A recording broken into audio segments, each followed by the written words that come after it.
Irmãos, hoje nós vamos meditar numa passagem onde o apóstolo Paulo fala sobre a transformação que ocorre na vida do pecador. Eu acho muito edificante mesmo para a gente meditar a respeito disso. A passagem a que eu me refiro é Romanos capítulo 6, então peço que vocês abram lá. Na verdade, cada versículo desse capítulo é maravilhoso em si mesmo, cada versículo. Mas nós vamos meditar em um só deles, e eu vou tentar ficar realmente só nesse versículo, tá bom? Que é o 17. Vou me esforçar por isso. Diz assim, Romanos 6, 17. Mas graças a Deus que, tendo sido servos do pecado, obedecestes de coração a forma de doutrina a que fostes entregues. Lendo novamente. Mas graças a Deus que, tendo sido servos do pecado, obedecestes de coração a forma de doutrina a que fostes entregues. Vamos orar mais uma vez. Amado Deus, nosso Pai, te damos graças, Senhor, pela tua obra na nossa vida. Talvez na vida de muitos dos que estão presentes aqui nesse salão essa noite, mas que talvez ainda não tenha ocorrido na vida de alguns. E assim nós suplicamos, Pai, que a meditação, a mensagem de hoje possa falar a pessoas em ambas situações, para regozijo e exortação também do teu povo, e para ensino, Pai, e salvação daqueles que ainda não passaram por essa maravilhosa transformação que é operada pelo Senhor na nossa vida. Assim nós suplicamos, Senhor, que nos ajuda, nos auxilia, Pai, pelo poder do Teu Espírito, nos conduzindo, para que nós tenhamos a capacidade aqui de transmitir a Tua palavra com fidelidade e com clareza. Assim, Pai, te pedimos isso em nome do Senhor Jesus. Amém.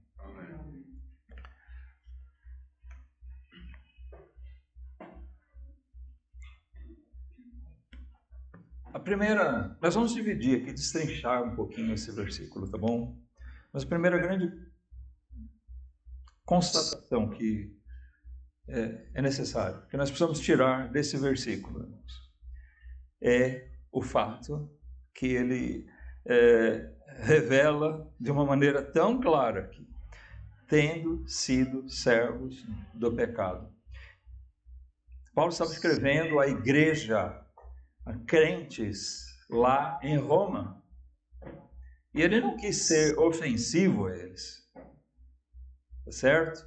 Mas ele escreveu aquela igreja amorosamente e lembrando daquilo que realmente eles tinham sido, daquilo que eles recentemente talvez tivessem sido na sua vida. Eu digo talvez recentemente, mas certamente o foram. Servos do pecado, tendo sido servos do pecado. Será que todos nós aqui temos essa noção, essa convicção na nossa vida de que nós fomos, ou talvez alguém ainda seja aqui, servo do pecado? A Bíblia nos revela. Todos pecaram. Aqui mesmo em Romanos, ele fala disso em Romanos 3, 23. Todos pecaram e destituídos estão da glória de Deus. Também no capítulo 5, ele repete essa afirmação de que todos pecaram. É uma afirmação de Paulo, ele não faz rodeios para dizer isso, porque é uma verdade que tem que ser notória a todo crente. Nós fomos escravos do pecado. Sabe, a primeira coisa para você ter uma conversão, e como é o nosso assunto de hoje, para você passar por uma verdadeira transformação, é, primeiro, você constatar que você é um escravo do pecado. Se você é irmão ou irmã, né, hoje se diz um crente, mas você nunca realmente compreendeu e aceitou essa realidade, me desculpe dizer, viu? Mas eu nem posso te chamar de irmão ou irmã, porque você ainda não é um convertido de verdade.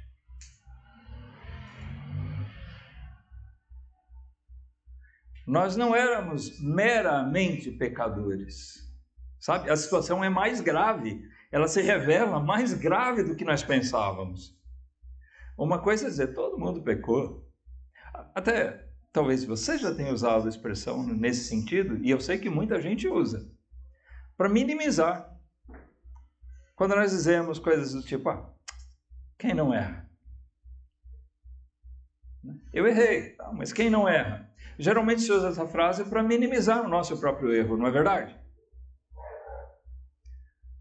E ainda a gente usa a palavra errar para suavizar a coisa, né?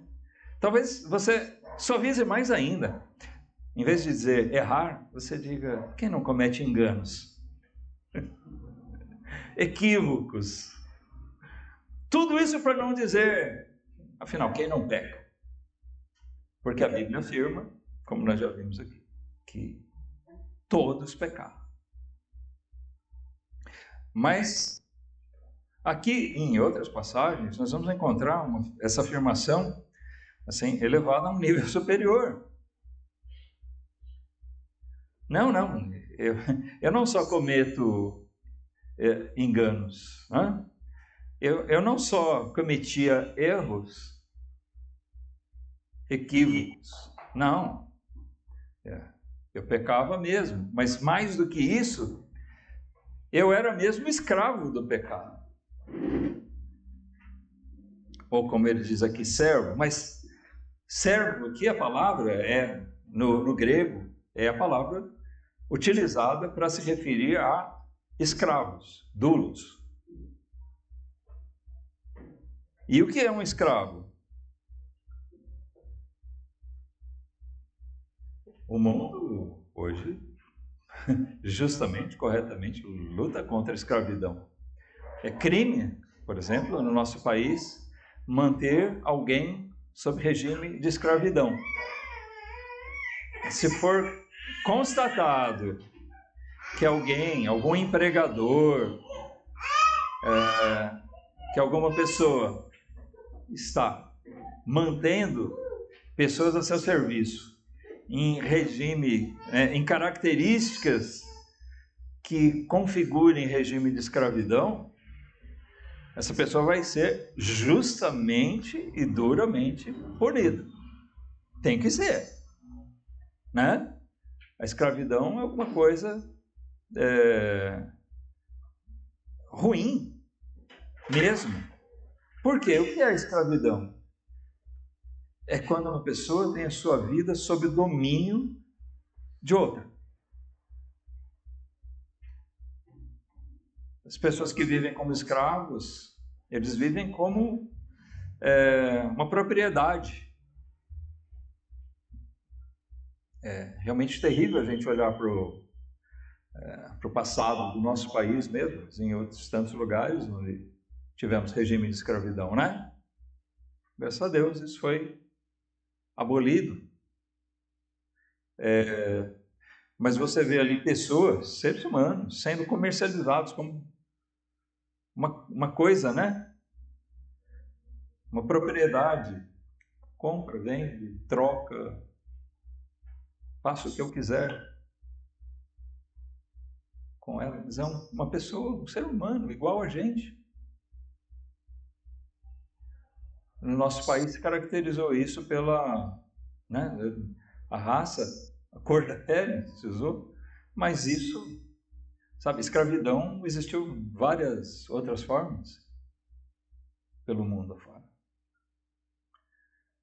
Por alguma característica, por ser algum povo inimigo, a escravidão, não é uma coisa boa, de jeito nenhum, para a gente ter na nossa sociedade. E geralmente você ser escravo de alguém, ou seja, você ter sua vida sob o domínio de alguém, alguém manda totalmente na sua vida, você não tem vontade própria. Sua vontade é subjugada pela vontade dessa pessoa. Isso não é feito de maneira amorosa, é feito de maneira forçada.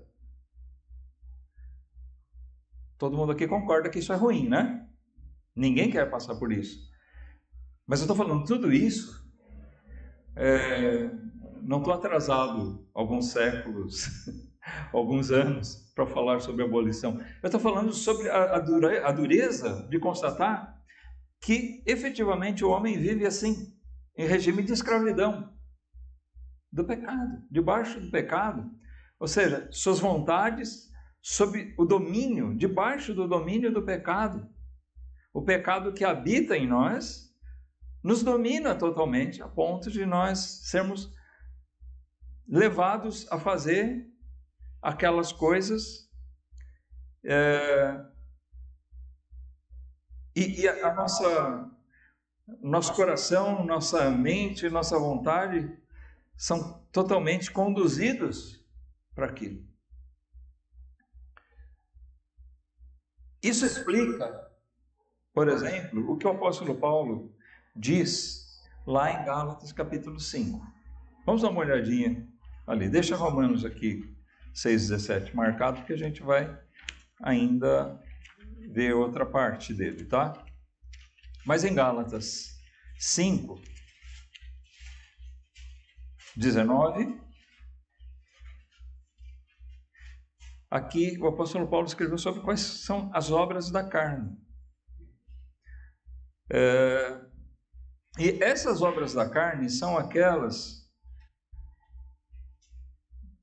a que nós, pela nossa natureza caída, pecaminosa, somos conduzidos, né? É a isso aqui que a natureza humana se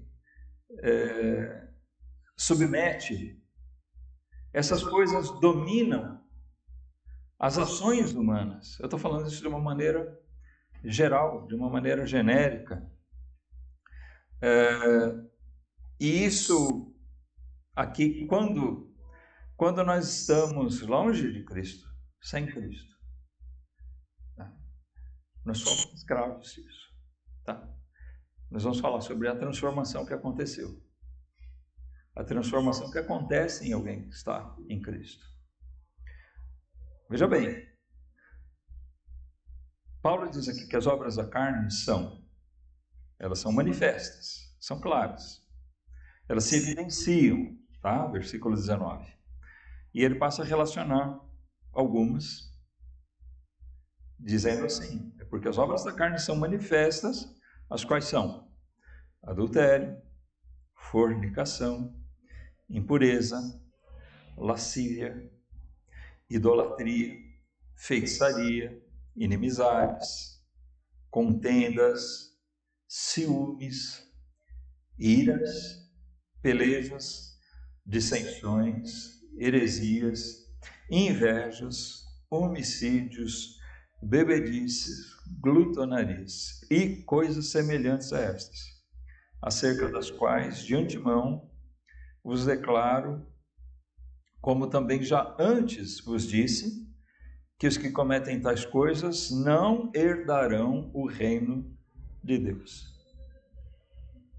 Ele diz, os que cometem essas coisas não herdarão o reino de Deus, porque essas são coisas que são naturais na vida daqueles que ainda não foram transformados por Cristo.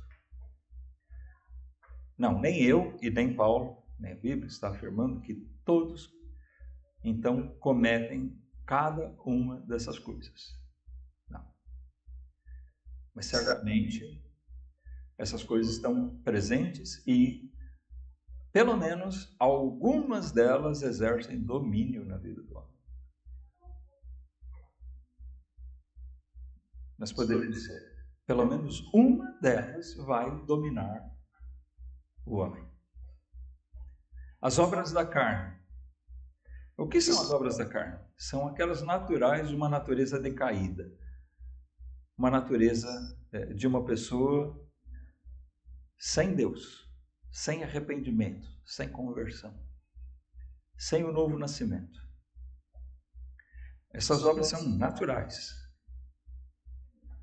E elas impregnam a nossa vida a ponto de nos dominar.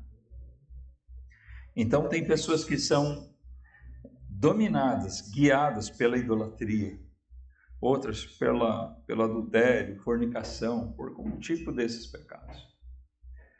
Alguns irmãos aqui talvez se lembrem de uma época que nós fizemos uma sequência de pregações sobre isso aqui, sobre os frutos. Primeiro nós vimos as obras da carne, depois vimos os frutos do Espírito. Acho que foi essa a sequência, né? Porque Paulo fala dessas duas coisas aqui nesse mesmo texto, na sequência. Mas por que essas são obras da carne e que estão naqueles que não herdarão o reino de Deus? Porque essas coisas dominam o ser humano. E se você fizer um exame do mundo, você vai detectar isso. Nosso mundo é dominado por essas coisas. Dissensões, idolatrias, adultério e coisas semelhantes. Inimizades, invejas, glutonarias. O pecado tem domínio sobre a vida do homem.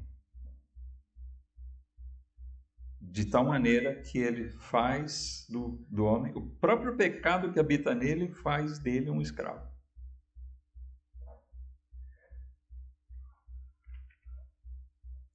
Geralmente, o pecado vai exercer esse domínio sobre as nossas vontades, a ponto de que a carne vai prevalecer. O pecado vai exercer esse domínio. Ele vai controlar nossas ações.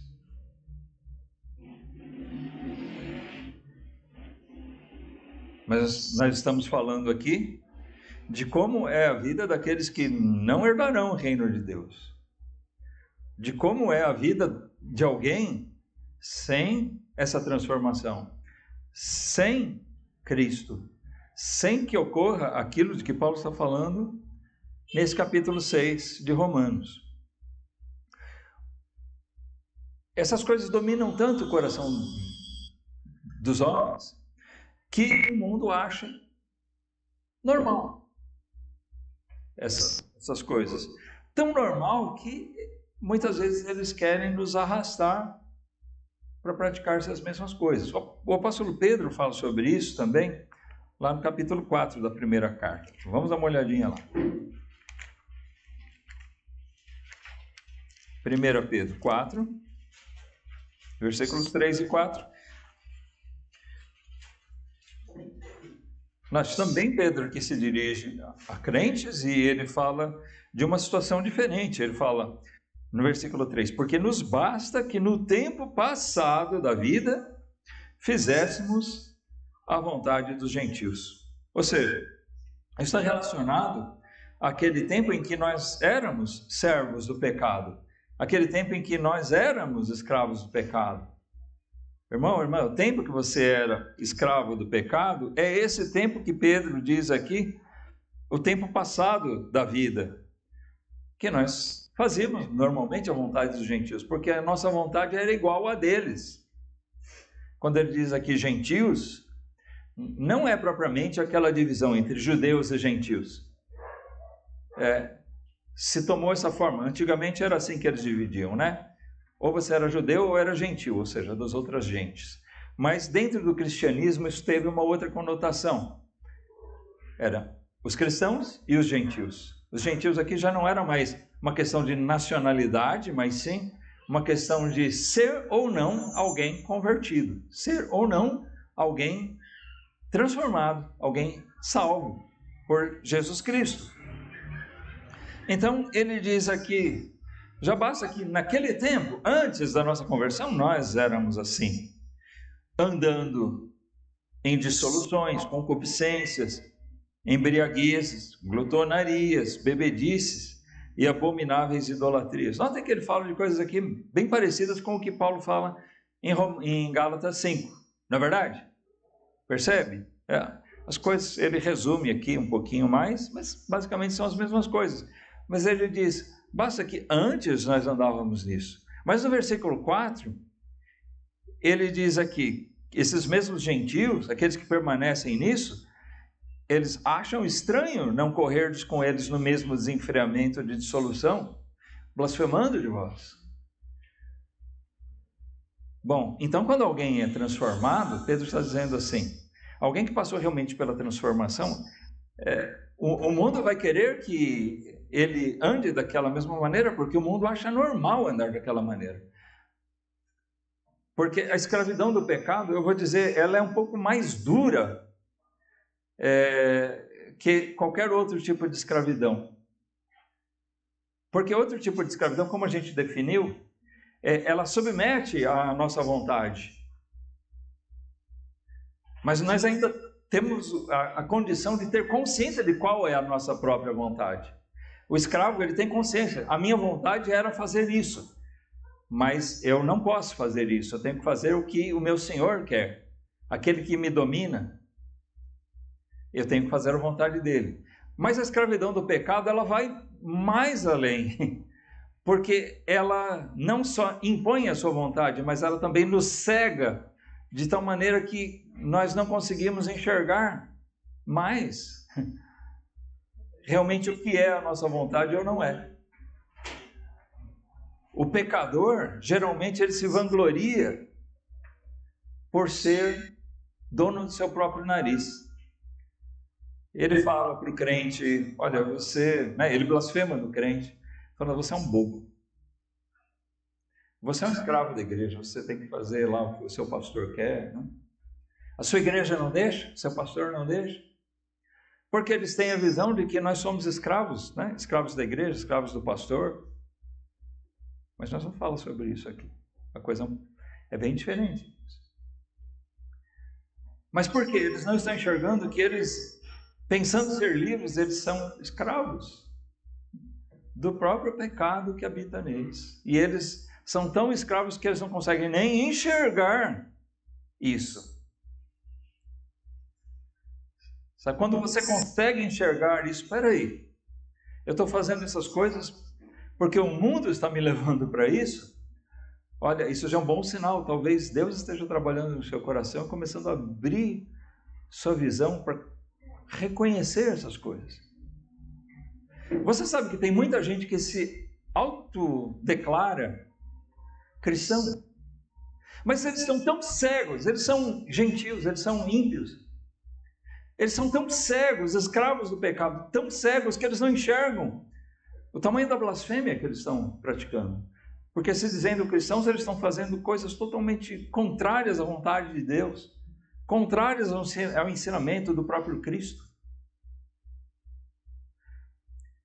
E Paulo fala sobre isso aqui no nosso capítulo 6 de Romanos.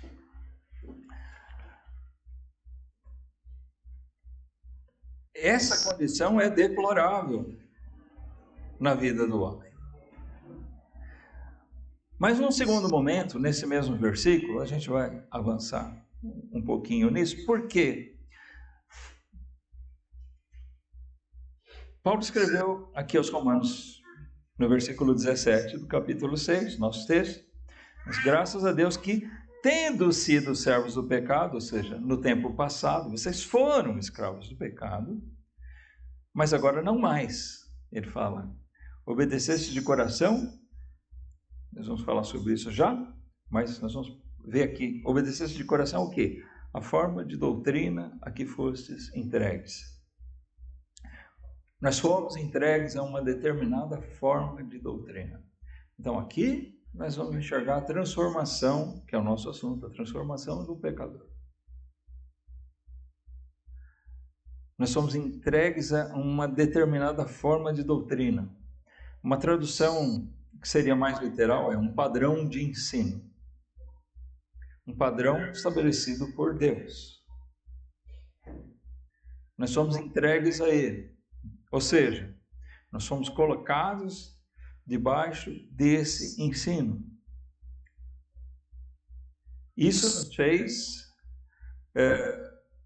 ou melhor dizendo, nos colocou numa condição diferente daquela que nós tínhamos antes como escravos do pecado. Quando nós somos colocados debaixo dessa forma de ensino, dessa doutrina, essa forma de doutrina a que nós somos entregues. E aqui ele se refere à legítima doutrina cristã, que prega o quê? Entre outras coisas, arrependimento. A legítima doutrina cristã, esse ensino a que eles foram entregues, eu espero que nós tenhamos realmente sido entregues a essa forma de doutrina, ela fala do quê? De arrependimento, arrependimento genuíno diante de Deus. Amém? Olha, infelizmente tem muita chamada igreja hoje trabalhando contra.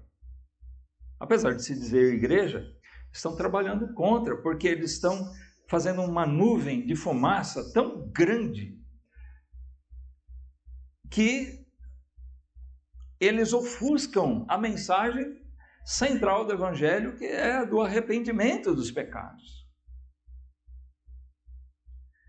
Eles colocam tantas coisas no meio que confundem a mente das pessoas. Então tem pessoas que estão lá envolvidas por interesses em milagres, né? em coisas materiais, físicas, benefícios, e elas estão cegas e muitas vezes continuam na sua vida de pecado porque a mensagem do arrependimento, apesar de estar ali na Bíblia, que ele de vez em quando pelo menos lê, de fato, mas essa mensagem é ofuscada.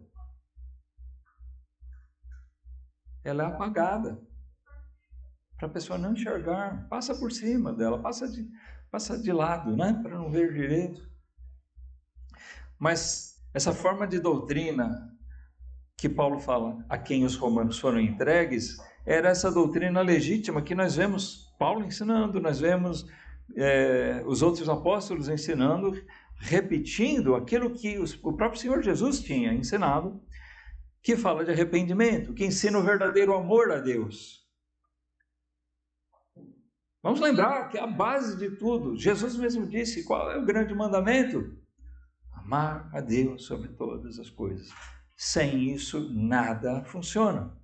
Aliás, se nós não amarmos a Deus verdadeiramente, não existe nem arrependimento. Note que uma transformação de um pecador passa por essas coisas. Se alguém não se arrepender, não tem transformação.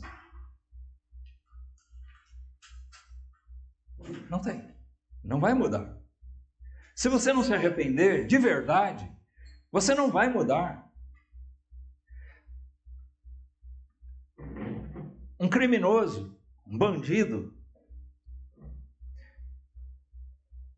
muitas vezes ele é flagrado no seu delito de uma forma que ele não tem nem como negar que cometeu aquilo. Aí ele é levado a depor, pessoas vão talvez entrevistar ele e ele vai dizer, eu estou arrependido. E muitos desses, dali a um tempo, principalmente na nossa lei, nossa justiça, logo tem quem ponha ele na rua, né? Ele sai para a rua e ele vai fazer o quê? Aquele que disse que estava arrependido, ele sai e vai fazer as mesmas coisas. Porque não houve arrependimento. Não houve. Ele disse que está arrependido só porque flagraram ele, né? Alguns ainda dizem que estão arrependidos. Outros já viram que nem precisa fazer isso. Mas sabe, nunca, se não houver arrependimento, não vai ter transformação. E quando nós falamos em matéria de fé, se não houver amor a Deus, também não tem transformação. Porque a mudança do crente não é porque a igreja ou o pastor subjuga a nossa vontade. mas é porque nós amamos a Deus e nós queremos agradar a Deus. É isso que acontece com você? A transformação de um pecador, ela reside em grande parte nessa questão básica. Quando você ama alguém, você quer agradar esse alguém, não é assim? É assim que o namorado, namorada, né, o marido, a esposa, tal, muitas vezes procura fazer aquela coisa para agradar um ao outro. É uma forma de eu demonstrar que eu amo. Então eu vou deixar muitas vezes de fazer a minha vontade para fazer a vontade dessa pessoa, para agradar ela, para demonstrar o meu amor, o meu carinho por ela, né?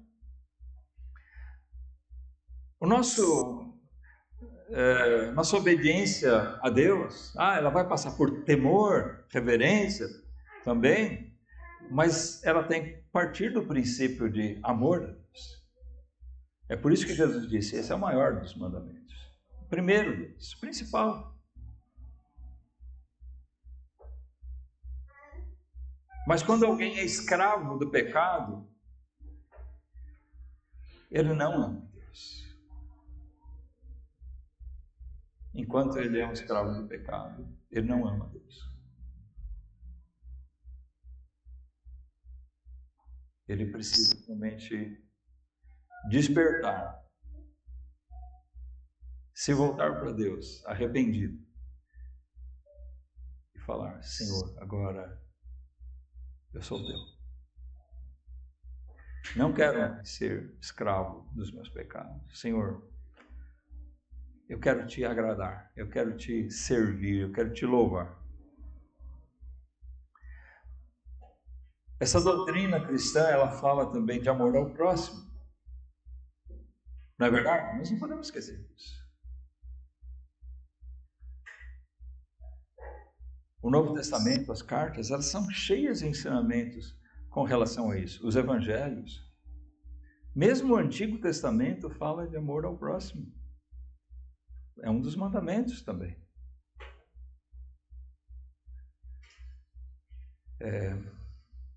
Se eu digo que amo a Deus, mas odeio ou desprezo os homens que são feitos à imagem e semelhança dele, eu estou pecando?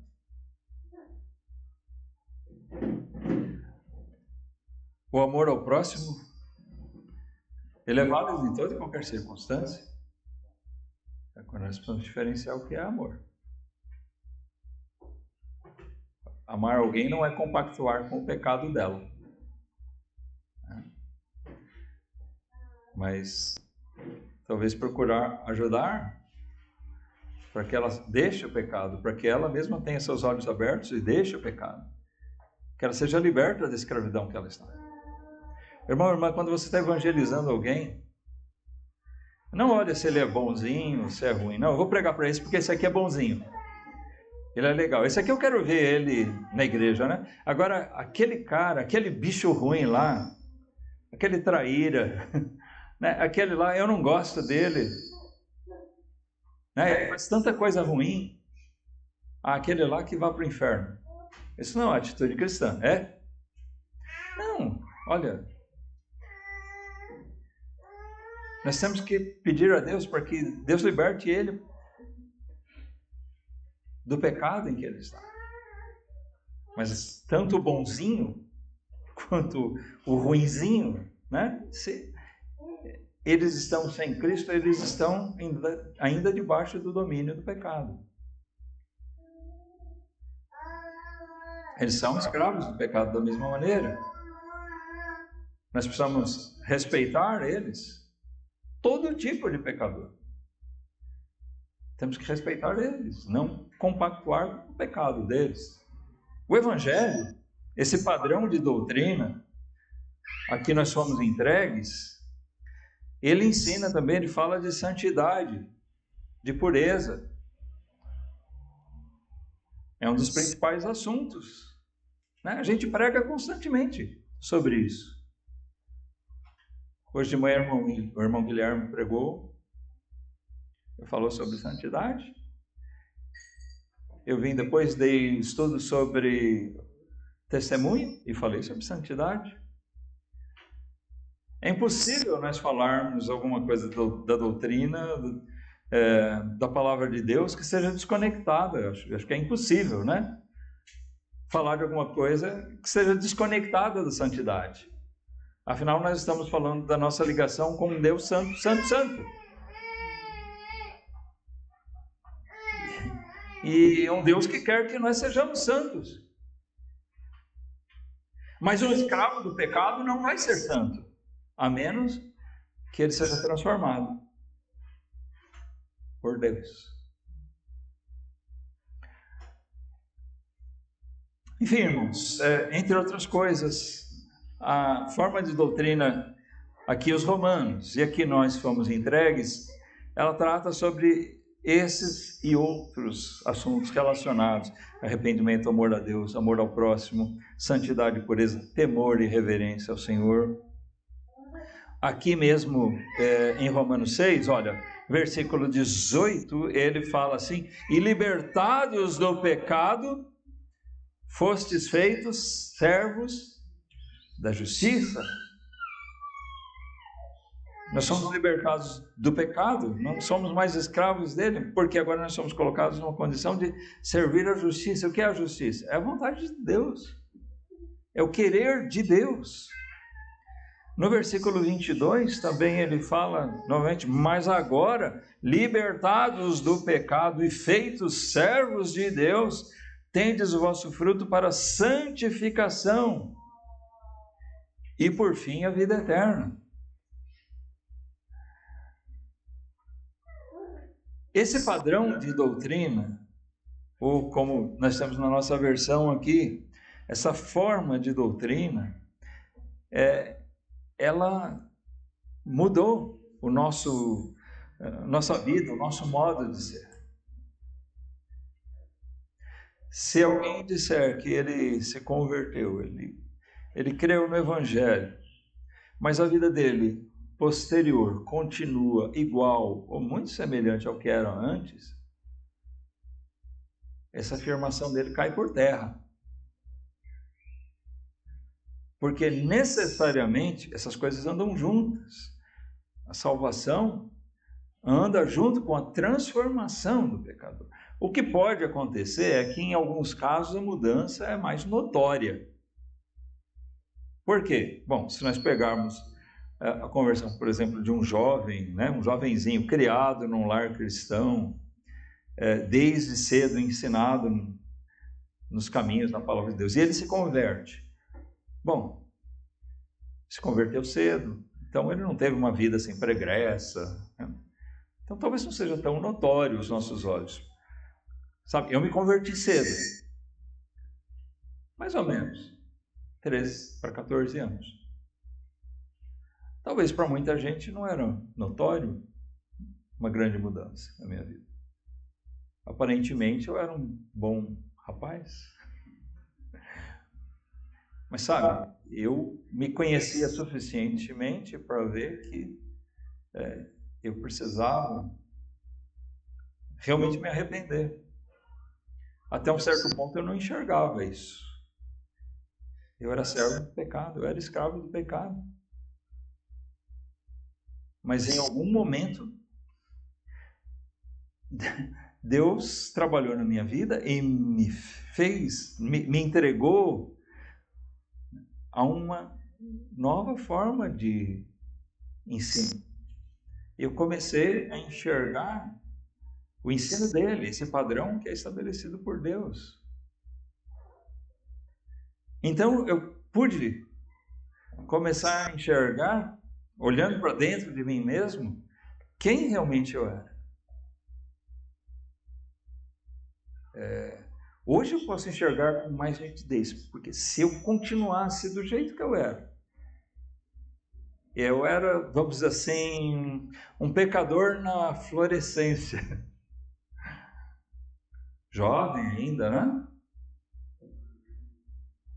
Mas se eu permanecesse naquela mesma toada, né? Como a gente diz muito no interior, se permanecesse nessa mesma toada, olha,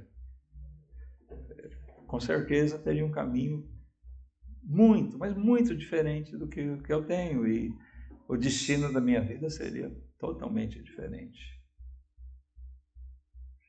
E para pior, com certeza. Porque eu enxergo qual eram as vontades que imperavam na minha vida. Era o meu pecado me escravizando. Cedo já, né? Hoje eu posso me lembrar, porque eu passei a refletir a respeito disso. De maneira que cada um de nós tem que olhar para dentro de si e fazer a mesma coisa, enxergar o que existe dentro de nós e que realmente desagrada a Deus. E tomar consciência de que nós precisamos ser transformados por Ele. Isso se dá através da sua palavra. Em Gálatas 5, a gente volta lá. Mas agora não mais para vermos aqueles péssimos frutos da carne, as obras da carne, mas sim os frutos do Espírito. Olha, um pecador transformado saiu daquela lista enorme que nós lemos, que dominavam a nossa vida, e esse pecador transformado agora, ele tem a presença do Espírito Santo, e ele vai poder começar a desfrutar dos frutos, ou seja, ter os frutos do Espírito na sua vida. E ele diz aqui, o fruto do Espírito, versículo 22, Gálatas 5, 22. Mas o fruto do Espírito é, vamos ler juntos aqui? Amor, gozo, paz, longanimidade, benignidade, bondade, fé, mansidão, temperança. Contra essas coisas não há lei. E os que são de Cristo crucificaram a carne com as suas paixões e concupiscências. Se vivemos em espírito, andemos também em espírito. Então já tem uma grande diferença aqui em uma vida transformada, em alguém que obedeceu a uma nova forma de doutrina, um padrão de doutrina que é estabelecido por Deus em nós. E justamente isso, nesse ponto final aqui, é o que nós vemos, o que tem de mais maravilhoso no fato que nós estamos observando. É que é pela graça de Deus que o crente obedece de coração a essa forma de doutrina. Olha, vamos reler o versículo com atenção. Ele diz, mas graças a quem? A Deus. Paulo dá graças a Deus. E aqui não é aquela afirmaçãozinha, assim, bordão, chavão, que muitas vezes a gente usa, né? E aí, você, tá bem? Ah, tô bem, graças a Deus. Você nem pensa nisso, né? Usa até de uma maneira vã o nome de Deus. Não, ele está afirmando aqui, com consciência das palavras que ele está empregando. Graças a Deus. Ou seja, é pelo favor de Deus que, tendo sido, vocês foram servos do pecado, mas agora vocês obedeceram de coração a forma de doutrina a que fostes entregues. Alguém apresentou para vocês e Deus colocou isso na vida de vocês. É isso que transforma de verdade a nossa vida. Isso, como eu disse, é o aspecto mais maravilhoso que nós podemos enxergar uma obra de Deus. Isso não quer dizer que você vai ficar de braços cruzados no seu pecado, esperando, quero ver Deus fazer alguma coisa, Se Deus não fizer, então fazer o quê? O culpado é Deus, não eu. Não! A palavra de Deus tem que fazer você pensar. É ela que vai te levar ao arrependimento, e sem você perceber, o Espírito Santo de Deus vai estar agindo em você, e como diz a Escritura, ele vai estar convencendo você do pecado, E isso vai te levar ao arrependimento, vai te levar a amar a Deus e temer a Deus e buscar e desejar santidade e deixar o pecado para trás, de lado, andar em espírito. Por quê?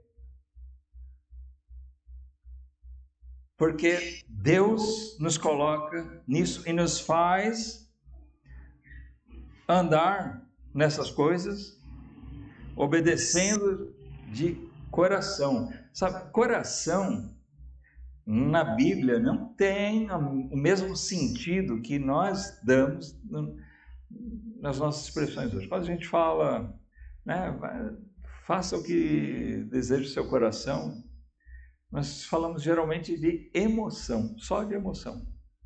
O que você sentir, faça, né? Mas não. Na Bíblia, essa expressão coração, ela tem um sentido mais profundo. Porque o coração é tido por eles como o centro das nossas vontades todas. Então, de repente, as nossas vontades se voltam para a palavra de Deus. Eu quero conhecer, eu quero fazer a vontade de Deus, né? Cumprir a palavra de Deus. Logo que você se converteu, irmão, irmã, você tinha sede de ler a sua Bíblia?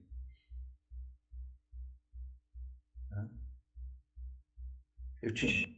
Eu já contei algumas vezes, mas eu vou repetir aqui, rapidinho. Naquela época que eu me converti, eu dormia na sala, não tinha quarto. E tinha aquela caminha, sabe aquela caminha de dobrar? Os mais antigos vão lembrar, né? Se confesse. Era uma caminha de dobrar, né? De mola. Você se mexia, fazia nheque, nheque. Você tinha que dormir quietinho por não acordar os outros. Porque ela rangia, né? Tinha um colchonetezinho fininho e tal. Então toda noite para eu dormir, a gente puxava a mesinha de centro da sala, punha a caminha ali, abria, eu dormia ali. Aquele era o meu quarto. Mas eu não quero lamentar, que são lembranças da infância, né? Mas sabe, eu ficava lendo a Bíblia até tarde,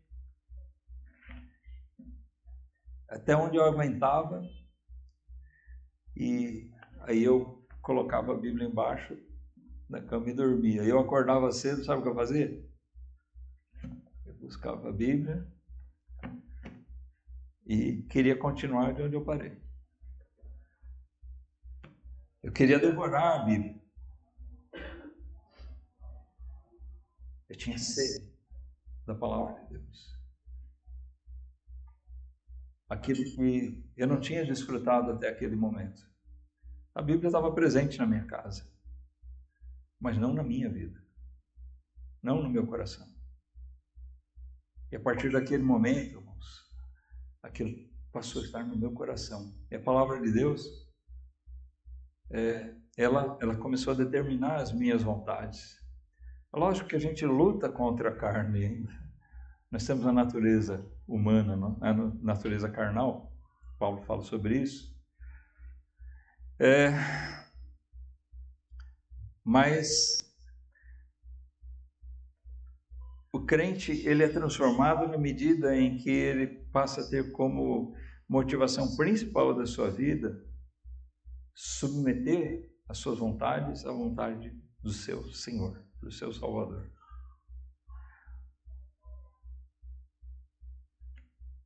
Graças a Deus é que nós somos transformados. O início desse capítulo, justamente, eu disse que ia evitar de a gente falar dos outros versículos, mas é inevitável que a gente lembre onde começou esse assunto, onde nós chegamos aqui no versículo 17. Sabe por quê? Paulo fala assim de pessoas que estavam questionando. Se você diz, olha, nós somos salvos não pelas obras, mas nós somos salvos pela fé em Cristo.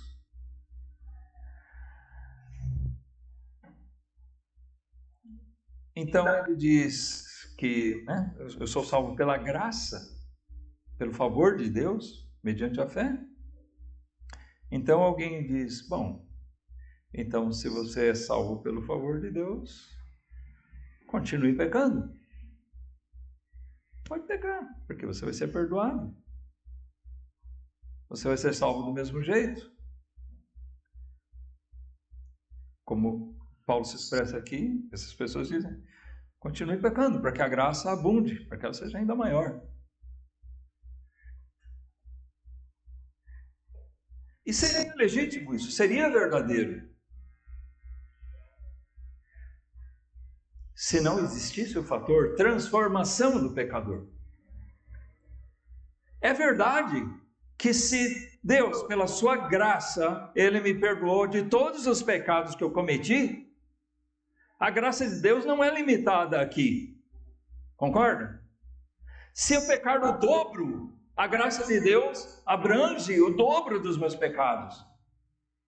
Se for o triplo, se for 10 vezes mais, a graça de Deus não é limitada. Amém? Tanto que tem pessoas que são convertidas, uns que são muito mais pecadores do que outros. Mas são salvos igualmente por Cristo. Pela graça. Então eu poderia pecar mais, porque a graça abunde.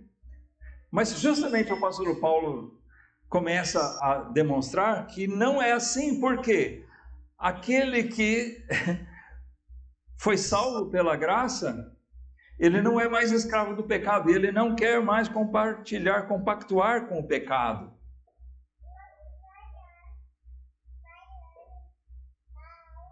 Ele não quer mais andar naquilo, porque ele morreu para o pecado. Eu não quero mais isso na minha vida. Alguém dizer, eu sou um cristão agora, eu sou salvo. E ele insiste em andar em rebeldia contra Deus, pecando, vivendo uma vida dissoluta, sem arrependimento. Ele não mostra amor a Deus nas suas atitudes, porque está cego, dominado pelo pecado que habita nele. Se o pecado é o dono das suas ações, você está desprovido do Espírito Santo? Não, nós pecamos. A pregação de hoje, né? Pela manhã. Se nós dissermos que não temos pecado, nós estamos fazendo Deus mentiroso, porque Deus diz que todos nós pecamos. E nós sabemos que nós pecamos. A própria consciência. Não. Mas o fato é que o pecador transformado, ele é transformado de uma maneira que o coração dele não está mais nisso. Ele não quer mais viver nisso. Ele não quer mais viver desse jeito. O que acontece quando o salvo, quando o crente peca? O que tem que acontecer com ele? Ir para o inferno? Não, ele foi remido por Cristo, mas o que tem que acontecer com ele? Ele tem sim que se entristecer pelo seu pecado. Seja qual for a gravidade. Tem vezes que a gente fica meio abatido, né? Triste. Com os outros? Não, comigo mesmo. Você já ficou triste consigo mesmo? Parece que Paulo estava triste consigo mesmo quando ele disse: o mal que eu não quero fazer, eu faço. E o bem que eu quero fazer, eu não faço. Sabe? Até Paulo tinha essas coisas. Mas não tem a menor dúvida de que ele era um pecador transformado. Nós não somos mais voltados para isso. Nós somos livres, mas não livres para pecar. Porque a nossa própria vontade não quer mais isso. No versículo 3, ele diz: não sabeis que todos quantos fomos batizados em Jesus Cristo, fomos batizados na sua morte. de sorte que fomos sepultados com ele pelo batismo na morte, para que, como Cristo foi ressuscitado dentre os mortos pela glória do Pai, assim andemos nós também em novidade de vida. O que é essa novidade de vida? É uma vida diferente. Então, onde eu digo, alguém que diz, olha, eu sou convertido agora, eu creio no Evangelho, eu sou um cristão, seja qual for a maneira que ele expresse isso, mas ele vive do mesmo jeitinho que eu vivia antes. Ele vive exatamente como os gentios, como o mundo anda. Não, lembra que Pedro falou? Não, já basta que no tempo passado nós vivíamos assim, igual os gentios. Agora, eles querem que a gente ande como eles, mas como nós não fazemos isso, eles blasfemam de nós. Eles falam mal de nós até, porque nós não queremos andar na mesma dissolução deles, desenfreado. Eles acham isso normal, mas nós não. Porque para nós o normal é o quê? É fazer a vontade de Deus.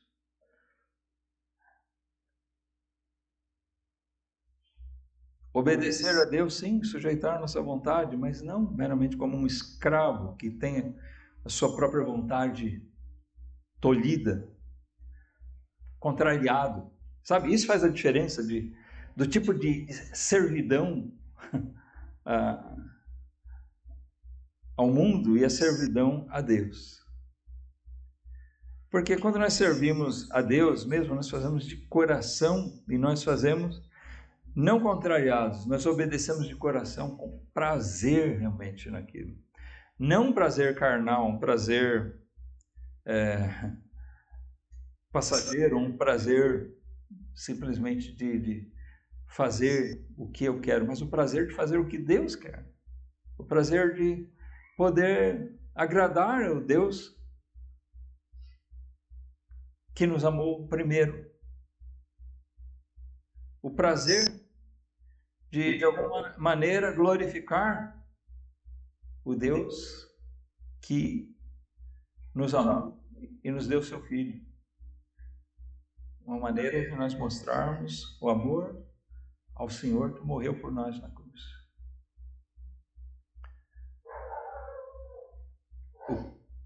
O pecador arrependido, ele passa a querer o que Deus quer.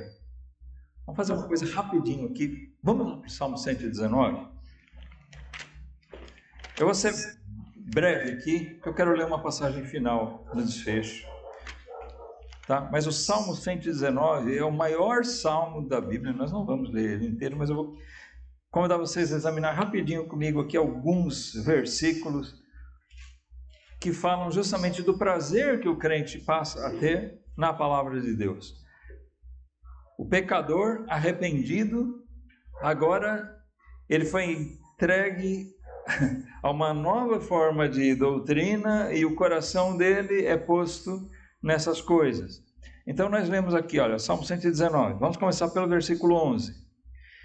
Ele diz, escondi a tua palavra no meu coração para eu não pecar contra ti. Esse é o desejo de um pecador arrependido. Guardar a palavra de Deus para não pecar mais contra Deus. Você tem isso? Você quer realmente alguma coisa que te ajude, que te faça não pecar mais contra Deus? Versículo 16. Recriar-me-ei nos teus estatutos, não me esquecerei da tua palavra.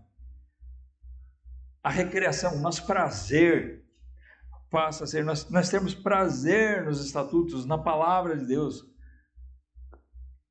O pecador arrependido, ele tem prazer, ele se recreia, ele se alegra na palavra de Deus. Versículo 57. O Senhor é a minha porção, eu disse que observaria as tuas palavras. Olha, ele tem compromisso, né? Ele se compromete, eu quero obedecer a palavra de Deus. Versículo 103, vamos ver aqui também. Ó, quão doces são as tuas palavras ao meu paladar, mais doces do que o mel à minha boca. É prazer na palavra de Deus. A palavra de Deus é doce para mim, é um alimento saboroso. Pensa naquela comidinha gostosa, né? Que te dá prazer, que te dá água na boca. Então, espiritualmente falando, né? Que a palavra de Deus seja realmente teu prazer. prazer de ir à casa de Deus, eu quero ouvir a palavra de Deus. Prazer de ter tempo com a tua Bíblia, com a palavra de Deus, para você se alimentar. O pecador arrependido tem prazer nessas coisas, não no pecado, sabe? Até o melhor jeito de você abolir o pecado da sua vida é ocupar o seu tempo com as coisas santas, com as coisas de Deus. Uma vida ocupada com leitura da palavra de Deus, com oração, não tem espaço para pornografia, não tem espaço para vícios, para bobagens. Tá? Você tira para fora essas coisas. Você substitui pelas coisas de Deus. O pecador arrependido faz questão de substituir. Porque uma coisa é fato, nosso coração ele vai ser preenchido de alguma coisa. Do quê? Fica a pergunta, né? Versículo 148. Os meus olhos anteciparam as vigílias da noite para meditar na tua palavra. Eu acordei mais cedo para ter que meditar na tua palavra. Quem faz isso? Você acorda mais cedo para ler a Bíblia?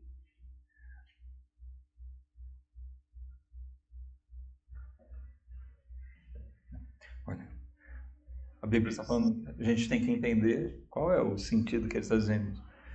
Meu prazer, minha ansiedade é tão grande, meu prazer é tão grande na palavra de Deus, que eu antecipo a hora. Eu acordo mais cedo, antes de virar as vigílias da noite, para que tenha tempo de estar com a palavra. 162. Foco, ou seja, me alegro com a tua palavra, como aquele que acha um grande despojo, um tesouro.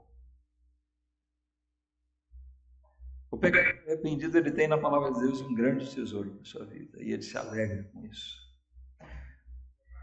Por fim, versículo 172. Eu peguei aleatoriamente alguns aqui, tá, irmãos? A minha língua falará da tua palavra, pois todos os teus mandamentos são justiça. O pecador arrependido, ele reconhece que a palavra de Deus é boa. Ela é justiça. Os mandamentos de Deus são justiça.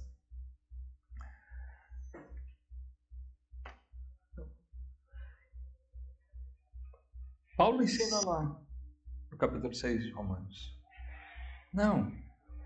Alguém que é salvo pela graça, ele não vai ter prazer mais em viver no pecado. Porque junto com a salvação que nos é dada, também nos é dado toda uma nova forma de doutrina. Nosso pensamento é transformado. De uma maneira que aquele pecador, aquele antigo escravo do pecado, agora ele tem prazer nas coisas de Deus. E ele quer viver a vontade de Deus. Efésios 5, para a gente concluir. Efésios 5 diz assim: sede, pois, imitadores de Deus, como filhos amados, e andai em amor, como também Cristo nos amou e se entregou a si mesmo por nós, em oferta e sacrifício a Deus em cheiro suave. Mas a fornicação, toda impureza ou avareza, nem ainda se nomeie entre vós, como convém a santos, nem torpezas, nem tolices, nem zombarias, que não convém, mas antes ações de graças. Porque bem sabeis isto, que nenhum fornicador ou impuro ou avarento, qual é idólatra, tem herança no reino de Cristo e de Deus. Ninguém vos engane com palavras vãs, porque por essas coisas vem a ira de Deus sobre os filhos da desobediência. Portanto, não sejais seus companheiros, porque no outro tempo erais trevas. No outro tempo, de novo ele fala sobre isso. Antes, quando você era escravo do pecado, você era trevas. Mas agora sois luz no Senhor. Andai como filhos da luz. Porque o fruto do Espírito está em toda bondade, justiça e verdade, aprovando o que é agradável ao Senhor. O pecador arrependido, ele passa a aprovar as coisas que são agradáveis a Deus. prazer dele está nisso, de viver nisso, porque a vida dele é transformada. Não existe um salvo que não seja transformado. A salvação acompanha uma transformação, porque o salvo agora ele vai viver em novidade de vida. Ele tem uma vida transformada. É uma nova natureza em Cristo Jesus. Ele está no Espírito, e como Paulo ensina algumas vezes, e nós lemos hoje, aquele que está em Espírito, ande no Espírito. Será que todos nós somos realmente pecadores arrependidos? Ou será que temos ainda alguém aqui andando como escravo do pecado? Você pode responder essa pergunta na sua vida, diante de Deus. O que é que tem dominado as suas vontades? O que prevalece? O que te conduz? O que exerce domínio sobre você? É a palavra de Deus?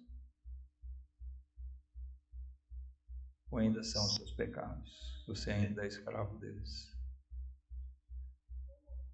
Se você é um escravo do pecado e se vê assim hoje,